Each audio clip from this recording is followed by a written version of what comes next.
Hey everyone, thanks for joining. Today I'm speaking with Shannon Boschy. Shannon is a candidate for MPP for the Ontario Party, and he's running in Ottawa Centre. Hey Shannon, thanks for coming back on. Hey, glad to see you again. Uh, Good to be here. uh. So, um, last time we spoke, we were talking about what was going on in education, and I had some technical difficulties running a live stream after that, where we were trying to talk about Trump, but that just never happened. Um, but Boy, are we going to go there today? no. This is being recorded. Uh, I work in IT, but I'm a Luddite, so I can't figure out live streaming.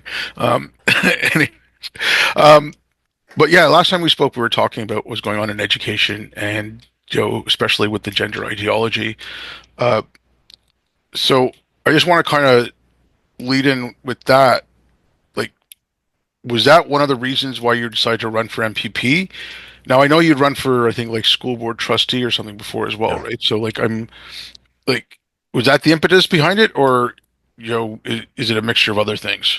Yeah, I'm trying to think in terms of, what might be elections coming up. The Ontario Party, I think has an interesting origin story. It's highly debated, depending who you talk to. Randy Hillier is the provincial campaign manager. Hillier just recently was his all of his accusations and charges from the trucker convoy were stayed. And then the Crown went after him again. He put himself right at the front lines during the horses and the arrests and things on Parliament Hill a couple of years ago. So there's a bit of a maverick who's running the Ontario campaign as a manager, and Tom Marazza, who was also involved in that. Um, and I ran for school trustee a couple of years ago. There's no parties affiliated there. I ran against Canada's only trans-identified incumbent school trustee at the time, which made me statistically the most hated candidate in all of Ontario for any position, based on as a post-election online abuse analysis. And there were rumors of this election coming. I didn't really think too much about it until a friend that I work with, David Millard Haskell, who's a professor at Wilfrid Laurier, posted a picture saying, Randy Hillier is going to be campaign manager of the Ontario Party. And we can expect in let's call them the minority parties or the fringe parties or the upstarts about 2% of the vote in Ontario. We're not getting a lot of attention. Doug Ford isn't. He's a, what do they call him, a red Tory, right? So he's a liberal in a blue suit, basically. And there's nothing representing on the right. So part of the reason I ran for school trustee, part of the reason I'm running now for the Ontario Party is to drive a conversation about things that people aren't talking about. And one of those things is gender ideology and the ideology that's captured public education. And there's a few other things on the right, the free speech issues, campus issues in Ontario. As I said, Ford is progressive conservative, but he's the behemoth right in the middle, and no one's representing those side conversations. Now, I won't get elected, is what I'm saying, but I'm building some brand recognition because school board elections are coming up next year, and we need. No matter where we are in the country, to bring some sanity back to our public education system. And so this is a stepping stone for me to get some brand recognition. I'm spending the rest of the weekend putting up signs and shuffling them around and, probably talking to some people on the street and that sort of thing and knocking on some doors. But I want to kind of leapfrog or use this as a stepping stone towards running again for public school trustee and develop some recognition on the way. Okay, yeah, I was going to ask you about that because I was looking at the polls and like like you said, your party's not doing all that great. But I do, at the same point, I do realize it's been around not very long, like 2018 was 2018. yeah Oh, was okay. was founded, and then it went dormant a little bit. Okay. And between the last election and this election, people aren't who aren't elected are living their lives and working jobs and doing that Yeah, sort of thing. So the party went dormant and then lit up again in the last couple of months to bring some candidates to. yeah. Because I only started really hearing about it last year. That's why I thought it was like, within a couple of years, but I didn't realize it Yeah, was that far back. But yeah, I mean, I get what you're saying because the lack of awareness I find in Canada, and it's a drag what's going on right now because I think the awareness was starting to happen. People were starting to realize about all like a lot of this stuff, like whether it was gender or DEI or like the post-colonial stuff with like the yeah, the graves and the residential schools and all that. Like people were starting to talk about it and say, okay, hey, maybe this is not the whole truth. But then whatever, it's ever since Trump came in, it's like Canadians are a bunch of cats, and the liberals and Trudeau and CBC and the rest of the media are using Trump as a laser pointer. And yeah, yeah. okay, I mean, That's a great analogy. no, but that's And exactly then what it they is. were twitching all over the place. No, but just a couple examples, and this isn't what stuff happened. This isn't stuff that happened recently. This is older stuff. So, um, like Toronto school boards putting out stuff, and I believe there were a couple in around the Vancouver area as well that put out stuff like uh, black student play night in the park at the school, and then like there was like Latino students, Asian students, and then they even had white students, right? Like so they divided up the students, and that was in the name of equity and DEI, and Yep. uh, you know they were calling them affinity groups and all this other BS. I mean, it was just segregation. That was lauded and praised. Then some yahoos out in I think it was Surrey or it might have been White Rock in BC put up some signs for a white only play night at some local park. Now, I'm not like I don't agree with it anyway. Like I don't agree with when schools do it. I Great don't agree. trolling. Yeah, but I don't know what I don't know if these yahoos were serious or if they, yeah, like I said, they were just trolling or whatever. But the uproar about that, but nothing, silence about the schools doing Yeah. the exact same thing. Um, so I mean, like I worried about it now, like whether it's provincial politics or federal politics. Like I look at what my friends are posting. It's all about Trump. There's nothing about, okay, we don't have a running parliament. Our government's not doing anything right now. Oh, we're taking 200 people to Australia to sign deals, but I mean, like, there's no parliament. Like, how are you doing stuff? Um, and then you look at like with the liberal leadership campaign. They've kicked two people out for flimsy little excuses. Um, Yet they're about to, it looks like it's literally just like a ceremony of passing the baton Or to Carney. Carney. Yeah, Yeah. and the guy's not elected to shit. But that's what I Yeah. mean. Like, so like, is that? Sorry, I didn't mean to ramble about all this, but when you were talking about, like not the brand recognition and not being like the party not being all that known and stuff, I mean, that's kind of what you're facing, like the apathy that Canadians have for what's going on in Canada because they're staring at the orange menace. And, it's ridiculous. The the reactions are wild. Now, I freely admit Trump's first term. I mean, from the time that guy came down the escalator, I had Trump derangement syndrome. I don't like the guy. Never gonna like the guy. He's, I promised myself if he got elected again, I wasn't going to let myself get emotionally sucked in because I let that guy kind of run my life,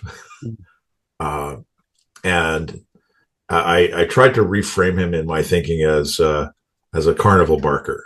Right? He's just the pitch man for the circus. It's really a sideshow, you know, uh, and he's just he's a blustering and bumbling fool in lots of cases. Now, he's got an interesting team around him, and I like the stuff that they're doing there. But in that promise to myself, and in as best I can, and I'm lucky I'm surrounded by some great guys at the firm. um, who kind of point to some indicators like the stock market and the bond market to say that global money isn't worried about this. But Canadians have just immediately reverted to that derangement syndrome. Uh, I I think that his stuff about Canada's 51st state is a joke. Like he's an extension of locker room talk. It's jocular bluster, and guys talking to each other and puffing up their chest, and if we could joke back a little bit, like Jean Chrétien was on the radio uh, since this started, and he said, "Well, the last time the U.S. tried to take Canada, we burned their White House down." We need some of that back, and we need to to have some fun a little bit, I think. But I was sitting with some friends at a bar the other night watching the hockey game, and someone made a comment about the press secretary, and she was joking about, "Oh, we're glad to play our 51st state," or whatever it is. Mm. I laughed. Boy, did I get in trouble. I'm still in trouble. I don't want to I don't want to derail this talking about all this stuff that's going on, but the whole "Let's Go Canada," Team Canada, all that stuff. Okay, yes, um, you know, the Canadian flag that I have, I took with me when I went to Bosnia, and then I took it with me when I went to Afghanistan. And I was going back and forth between like a bunch of places, and everywhere I went, so like this like my flag came with me to Bosnia, to Afghanistan, Kosovo, Sudan, Haiti, like all the places I went and worked. One of the times I was in Afghanistan, the Canadian NSC, so like their sport element, like part of it is like a little clubhouse. So, you know, you can watch hockey games in there. They've got like, foosball and stuff and just whatever. Like it's just a lounge to hang out in. I would hang out in there sometimes, and they lost their flag. I can't remember what happened to it, and they were waiting for a new one. I said, so I gave them my flag to fly up there. Like, I'm proud to be Canadian, but I'm not going to get behind a government that has been calling us genocidal, Right. racist. Yeah. I'm not gonna buy it from people who've been saying the same thing.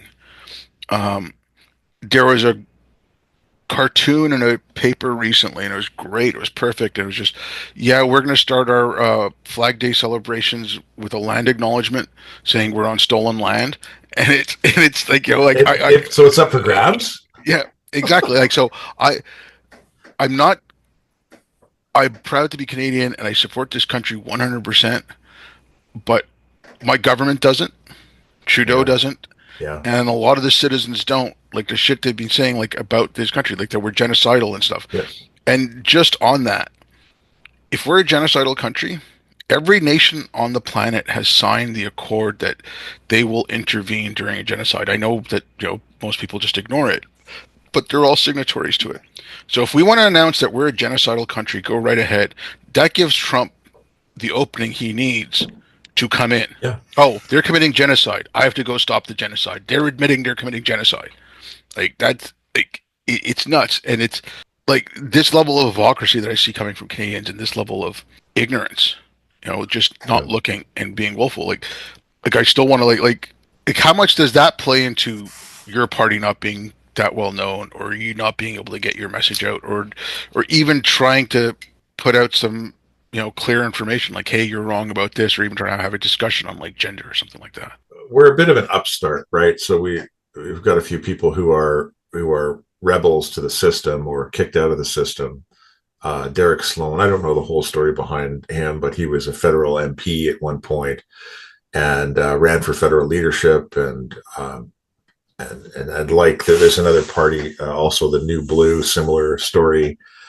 Jim Carhalios and kind of, and Randy Hillier is the same thing. So people who stood up against the monoliths of their parties were punted. They were made examples of, whether it was COVID restrictions or whether it was other policy stuff, and created the upstart on not the fringes, but like the Reform Party in Alberta, which merged with the federal Conservatives and years ago, kind of was the same thing. people stepping aside or stepping out of the party apparatus to get back to basics. And so this is really a grassroots thing that we have an opportunity to put some energy into. The apathy, as you're pointing out, and our skittishness and our flightiness around, what's the next thing, um, is really going to show itself. I expect, and I'm more or less guessing, but I expect the voter turnout in Ontario this Thursday, the 27th, is going to be lower than it was a couple of years ago when Ford called the election, and that was extremely low.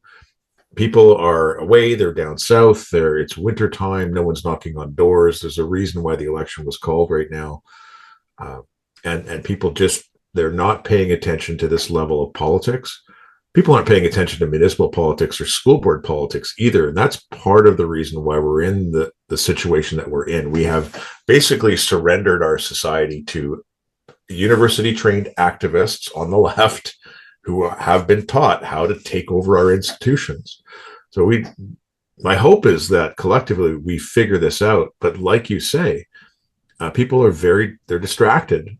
That laser pointer and the kind of cat response, the herds and the crowds in our society are very easily uh, captured or moved or animated by the next thing. And right now, the next thing is this border issue, and it's like a switch that gets flipped. This isn't a new phenomena that we're observing. Those people who are saying, "Oh, we're a genocidal country," all of a sudden and the Canadian flag is racist, Mm-hmm. which has been the case for a couple of years, or representation of colonialism. All of a sudden, they're waving the bloody flag, and proud to be Canadians and cheering for the hockey team. It the mess that we're in is our own fault, uh, because of collective apathy, and I kind of think that this shakeup is great. I hope too that we have more people getting involved in political conversations. That's probably a pipe dream, but Okay, I know the election is just whatever 5 or 6 days away now, but were you able to so the other candidates for the other parties, so the Conservatives in Ontario or the Liberals or any of the other parties, were you able to get into any kind of like dialogue with them, like even going to one of their events and saying, "Hey, I'm running against you.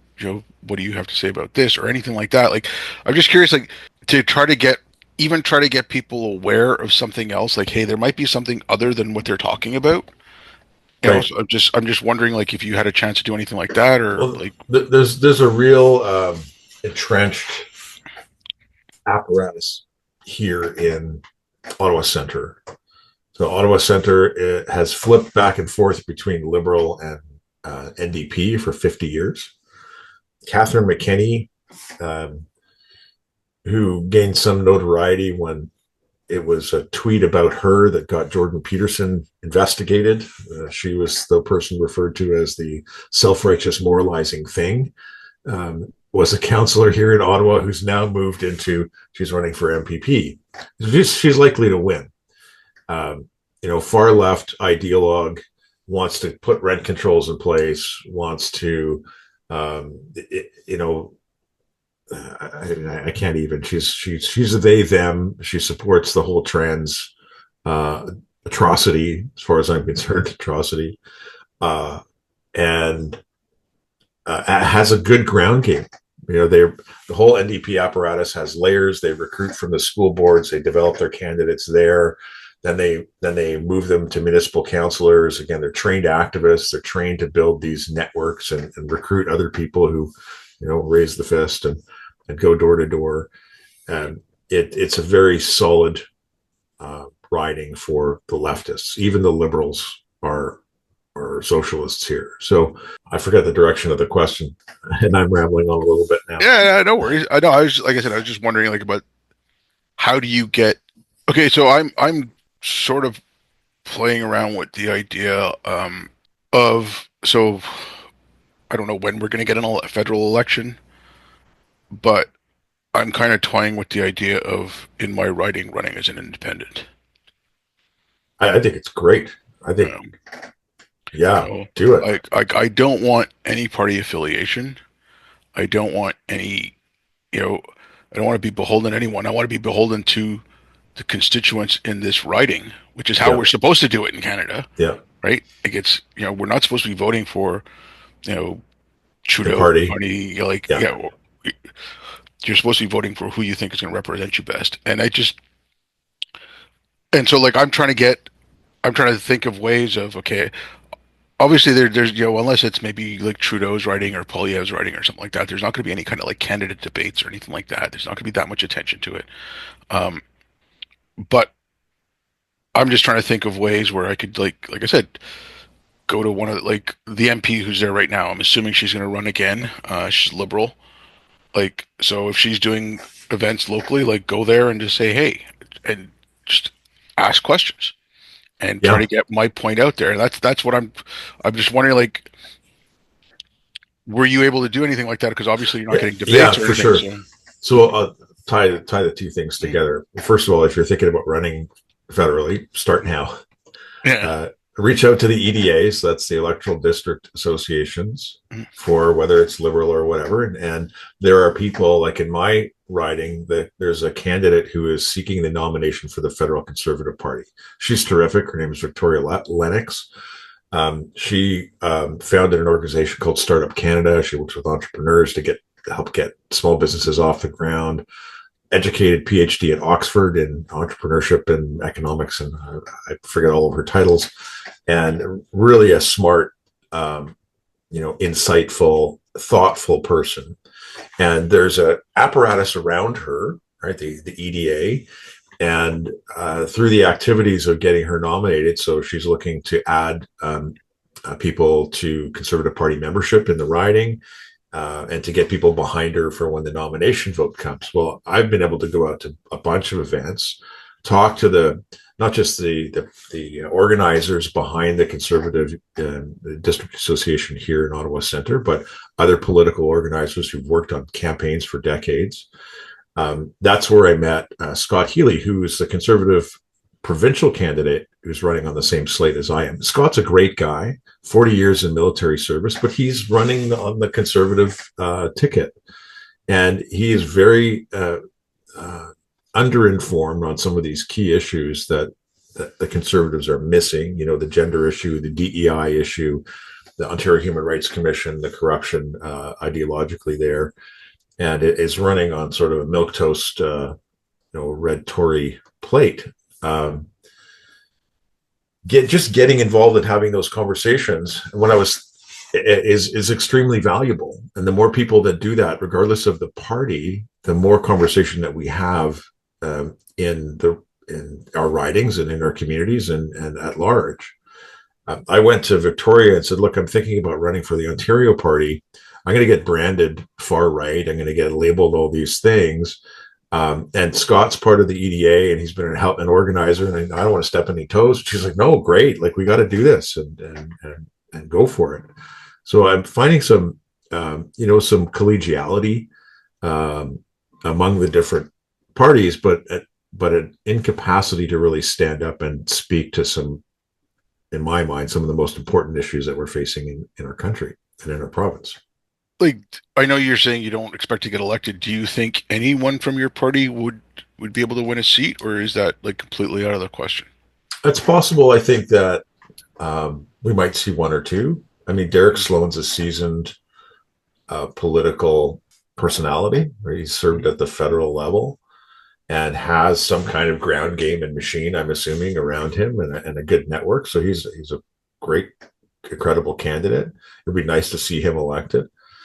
Uh, and it's possible that some other people who've stepped up in some more rural ridings and who have networks might find a seat. That would be terrific. But I'm not really counting on it at this point.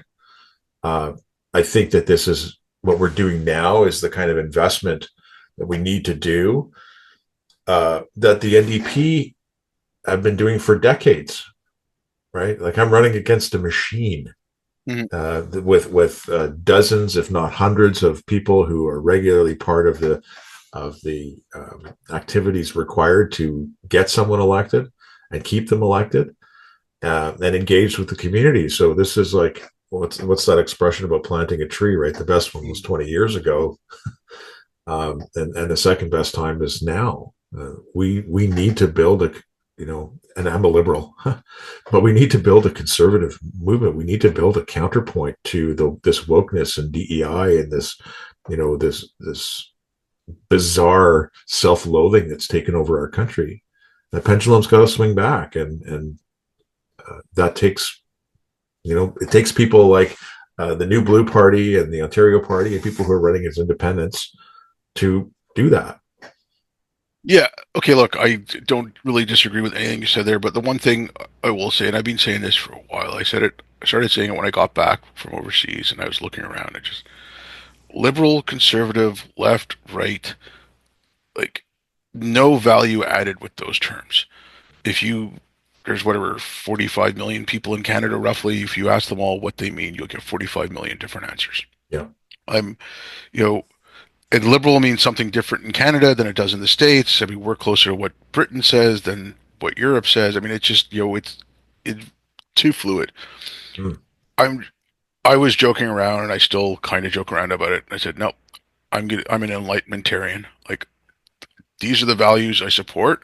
Yep. You know, that's what I want. And then you're free to put me wherever you want on whatever political spectrum you want to put me on. Like, I don't care. I Yeah. and I think that's a much better way than, okay, we need to go back to conservative. Like, what are you conserving, Right. right? You know, Well, like, I'm using the yeah, I know, no, I know what you mean, but it's just like the Conservative Party in Ontario, and even to some extent, the federal conservatives up until very recently were, they were in the states they would be left. yeah, Yeah, playing a game of trying to. They're competing for the middle, right? yeah, and it's Uh, so it's just like, what are you conserving? That's why I'm just saying, like, these are my values. This is the lens I'm going to use to look at things through, and this is how I'm going to evaluate everything. yeah, And just be clear about that. And I think that's a because it isn't none of these things, whether it's gender or race or um, like the colonialism stuff, or it's science or whatever. It's not a right left thing. It's you know libertarian and authoritarian, and yeah, that's the two things you got to look at. Like, are you for freedom or are you for authoritarianism? And that's yeah, and the rest of it you can sort out how you want to get there, but at least have that one thing in common, and that's what I think we need to focus on more. yeah. That's very true. It Unfortunately, like I said, there's not going to be a lot of participation in this election. People aren't investing the time and energy into figuring out these issues. You're absolutely right. It or left? No, you're correct in saying that we're in a time and place where it is liberty and freedom versus authoritarianism and state control or the administrative state. More and more people in the states are certainly realizing that, which is why I think that Trump won. But in Canada, we haven't figured it out. We put Doug Ford back in for another whatever it is, 4 years or 5 years, and it's like having the Conservative Party in the UK running the show for 10 years. They're still selling us out. They're still leaving a giant gap. They're not taking the decisions that need to be made towards freedom and towards maintaining stability and long term cohesion of our society. Uh, Yeah, I know. Okay, look, like I said, you want to bring up the conservatives in the UK. I pointed this out with the grooming gang stuff. Um, I'd spoken with one of the survivors, and I've talked about this. I mean, I started talking about this when I first heard about it back in like 2014 or so. But it's been going on since the 80s, and in some yeah, families, it's a cottage industry, right? So it's gone on from like grandfather to father to son.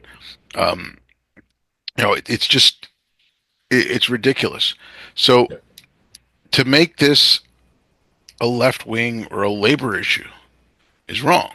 yeah, There were Tory governments in the yep, UK 100% that covered this up. complicit. Right? So it's the same thing in Canada. Like I don't again, I don't think most people realize how bad the situation is, and even the people who are on the side of the Liberals or the NDP or whatever, just for whatever reason, don't realize it. Like it matters who's in the lead for one thing and one thing only. Are they going to put a stop to any further encroachment? It's going to take a long time to clean up our institutions because Yeah, this the lens that we're using to look at any issue that we're dealing with is so skewed and so screwed up, and it's been going on for it's been going on since the mid '90s. It's like been slowly taking over. It's yeah, um what was it, the guy Deutschke or whatever his name is, like the long march through the institutions. yep, It's that's what it's been going on. And I don't think anyone really, I'm sure there's people in politics who know this, who understand it, but I'm talking about like the average citizen who doesn't realize how entrenched it is, and it doesn't matter who wins. right, It's yeah, it's like the Milton thing. Long is the way and hard is the road that leads out of hell into light. Like, and yeah. it's gonna take a long time. Um, We need someone to come in and smash the bottles and the dishes and overturn the furniture. And that's what Trump is doing. And yeah, and I'll get associated with him, but we get these cycles where bureaucracy just intensifies, and and it self replicates. It's not the first time in history that happens. It's a kind of regular cyclical thing, as far as I can tell.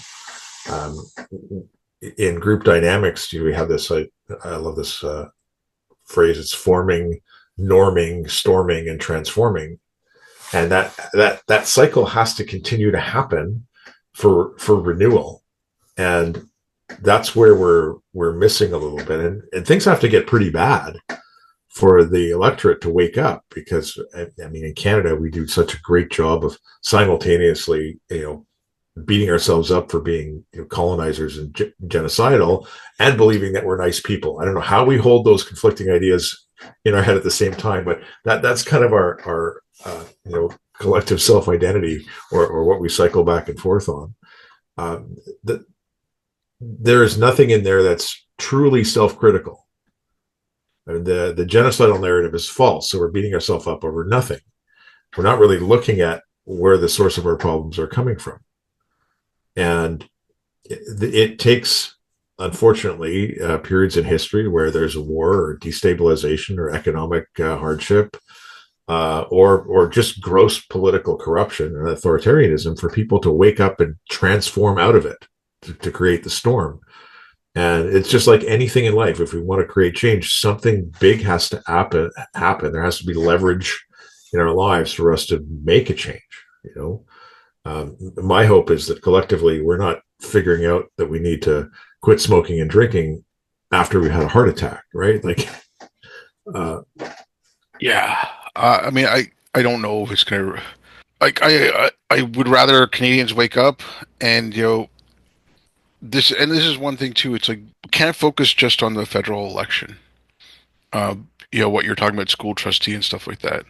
A lot of stuff can be done locally that can mitigate anything that's coming from a higher level. More people need to get involved in local politics, and I mean myself included. I'm not, but and I realize it takes time and stuff, but it's if you're a parent, like take a look at what's going on in your school boards. yeah, get involved in the parent teachers Mm. associations, and uh, those committees that advise the school board. We have to do that. And unfortunately, I think it's most difficult for parents. I raised 4 kids, and uh, I mean, there's there's just, like, your most precious commodity when you're raising kids like that is time. You get up at 6:15 in the morning, and you got chaos in the kitchen, and you're getting everybody out the door, and then you're rushing off to work, and then someone's got sports, and someone's going to a friend's place, and you got dinner, and basically you get to the end of the day, 9 o'clock, and sit down and have a cocktail, and then do it all the next day. There's really no time in that space for most people, especially with two working parents in a household, to get involved with politics. And so we've become apathetic and we haven't prioritized those things. And because we haven't prioritized them and our energy and attention is taken by other things, in one sense by attempts to be good parents, but in another sense by larger issues. And I hear over and over again that the place to create political change is at the local level. So it is school boards and it is municipalities, and then we work upwards from there. But this is what the left, the NDP, has done extremely effectively in Canada. They've just taken over that grassroots level. So we got this conflict between the any top down intervention that might be needed and the hold that the commissariat class has, and we ossify.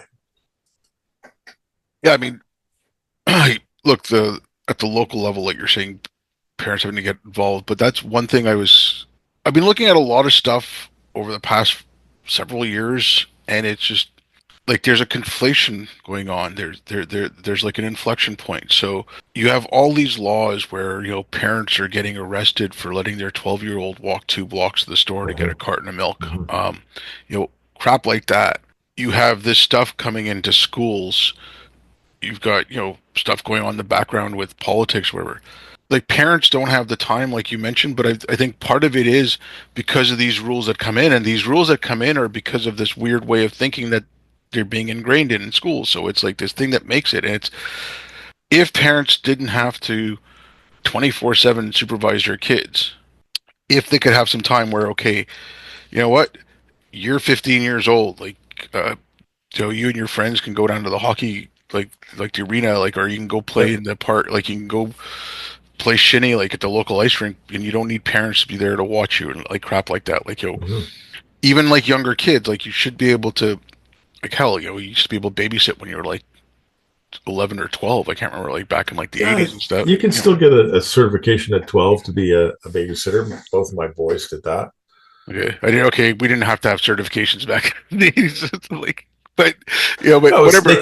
took a course, right? Uh, So what to do if your parents aren't home, how to answer the door, uh, what number to call on the phone if yeah, something goes wrong. but I mean, like, you have to be able to do things like that for parents to give them the time, because if like I think a lot of this starts with just simple steps like that, and if parents have more time, they can look at what's going on with their kids. If they look at Yeah, what's going on with their kids, they might want to get more involved. And then again, they need the time. It's just, I think there's this, if you need to start somewhere, because it's, this whole thing feeds into itself. yeah. Like, it's, Well, what are they doing? we've gotten more and more fearful as the generations have passed. We've become more fragile. Uh, I think we're more or less the same age. I remember, and I would have been the very early '80s, uh, living in Brampton, and there was a warning about a child abductor or something that made the news, and that rippled through. We were all playing shinny. We were all out to the park with a tennis ball and a baseball bat and our baseball caps, playing 500 and uh, or playing basketball or whatever. Like we just leave in the morning, Generation X, and come back Yeah. when the lights come on.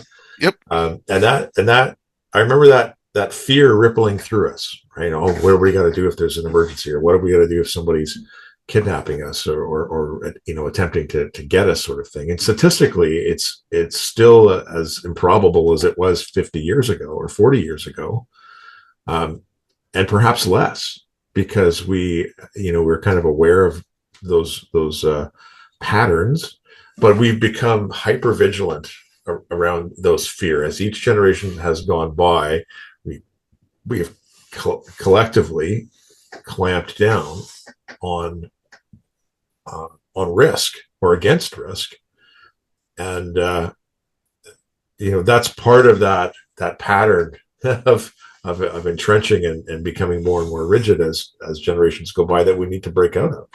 Yeah. But I mean, but that, like what you're saying there too, it's like, I'm not disagreeing with it. Like, yes, they keep telling you, oh, it's strange, stranger danger and all this stuff. it's this indoctrination. Um, so when I was overseas, we used to get, mine awareness training and then like first aid training and all this every couple of months. And then if we were ever leaving the base, you had to get that mine awareness training given to you again, and then situational awareness and stuff like that. So you had to be Yeah, aware of stuff that was going on. Um, and you were always, especially in Afghanistan, you were always taught to look for anything that looks out of place and let, like, we were civilians, so you let the soldiers know right away, hey, that doesn't look right or whatever. So you're taught to be aware of that. Now, I spent about 6.5 years in all in Afghanistan, and so I got a lot of these, right? Um, in my last contract, I was back home on leave. My brother also happened to be in town, and we went to go see a movie. We were coming back, after the end of the movie, so like 10:30, 11. We were coming back to my place, and I look over, and it's a bus stop. It's empty. There's a box of Pampers sitting there. And like I said, it's 10:30, 11 o'clock at night. And the first thing that pops in my head is that's not right. It's out of place. That's an IED. right. You know, like it's downtown Montreal. It's not a fucking IED. Like, but I was programmed to Yeah, think that that was an right, right. IED. You know, um, and that's part of what this whole stranger danger and all this stuff was. I mean, I remember like in the '80s as well. There was like a mini series or something on TV about like these kids being killed in Atlanta or something like that. I remember that Hmm. there was all kinds of stuff like that that was going on, and it was basically fear porn. Um, Yeah, yeah. uh, Well, I've been reading a lot about crowd psychology and mass psychosis and mass hysteria. I've come to the conclusion that we are actually beings that, and our natural state is to be plugged into a group identity and a group narrative. It's not the exception that we form cults. It's actually our baseline as human beings, and that comes from, when we're born, we, like ducks, we imprint on our mom and the people around us as yeah, safe relationships. And then as we get older, those imprinting patterns become more complex. At the teenage stage, we plug into a social network. And if guys, typically speaking, if guys plug into the wrong social networks, they're out causing shit in the streets and getting involved in, gang and crime and kind of mayhem as the expression. And that's a part of a group identity pattern. Uh, and young girls plug into this too. That's where we get social contagions like anorexia and bulimia and trans contagion. They turn inwards psychically instead of go outwards like boys typically do. And a lot of these group narratives require an other, like an outside threat of some sort or an outside explanation of causality. I call it the assignment of agency. So patriarchy is an assignment of agency for a particular phenomena or a pattern that is misinterpreted by people, um, who need to explain to themselves why they don't, get the job, or why there's, uh, you know, the appearance of discrimination in workplaces and misogyny. So there needs to be that explanation. So that fear porn is that tribal. It's preying on the tribal nature that we have. It's giving a threat or an external explanation, which is very natural to us from a psychological structure perspective, and we all orient ourselves around these narratives. Um, and fear is and anxiety is one of the primal orienting mechanisms for these group narratives. Uh, that's all really kind of abstract and big picture, but yeah. that's what's happening to us. We have this fear porn, like you described, this external threat. It's natural for human beings to be oriented to external threats. If there's a void there, we will attach it to something else. Like it has to be plugged into something. So what is the? Um, we become vulnerable because we've made up threats and exaggerated threats and assigned agency to things like patriarchy that I don't believe exist. Right? They're just it's like the Freemasons and saying that the Bilderbergers or the elders of Zion are have an agenda to control the world. It's a projection of fears onto an invisible and intangible other that doesn't exist. Yeah, I mean that's a lot of it. Look, I've been going on for a little bit, but I just want to give you a chance again, like get any kind of word or message out about your campaign. Just if you want to talk a bit more about what you'd like to focus on or what you'd like to get, what conversations you'd like to get started. Um, Go ahead and like My big concerns are uh, have overlap with Trump's first few executive orders. And I'm not a Trumpist by any means, but the gender ideology in schools, the capture of our education system at the provincial level by ideology, diversity, equity, and inclusion. This uh, this big banner that draws in or has so many causes attached to it is one of the most toxic things we've seen in our lifetimes in our society. I think we need to talk about it. I think we need to get rid of it and help people, groups of people, orient to different meaning frameworks. I think where we're at is extremely dangerous. It can't really be understated that the direction that we're going, if we keep doubling down on this stuff, this identity politics, it's the same structure as you mentioned, the long march through the institutions. We see these struggle sessions happening for people who disagree with the orthodoxy, and people get driven out of their work and their careers and their education and or polite society because that they don't conform with these collective narratives that we have with these false assignments of cause and agency and all of that is a control structure for a society. We need to be thinking more at the individual level about our rights and about our responsibilities within our communities, and we need to break the patterns that have entrenched themselves and established themselves in our political institutions today. okay, all said. Look, thanks very much for coming back on. Like I said, I just want to talk to you about your campaign. So I'll get this out tomorrow, and then hopefully we can get you some votes. I mean, it'd be nice if you could somehow pull off a miracle, I guess. I'll get a few. Uh, I've been doing targeted social media ads mm, primarily as my way of raising brand. And I just got my signs. This is one of the things with the short election cycle. I got signs last night. I got 5 days to the election. So now I go madly and put up signs and shuffle them around for a week. And okay, look, if you got any links or anything like that, like I'll put your social media handles on in the description. But if you have any links for like anything for your campaign or any kind of info like on the party or anything like that, send them to me and I'll put them in the description as well. sure, will do. I appreciate that very much. All right. Well, thanks a lot for coming back on, Shannon. It's good talking to you. All Likewise. right, and thanks everyone for listening.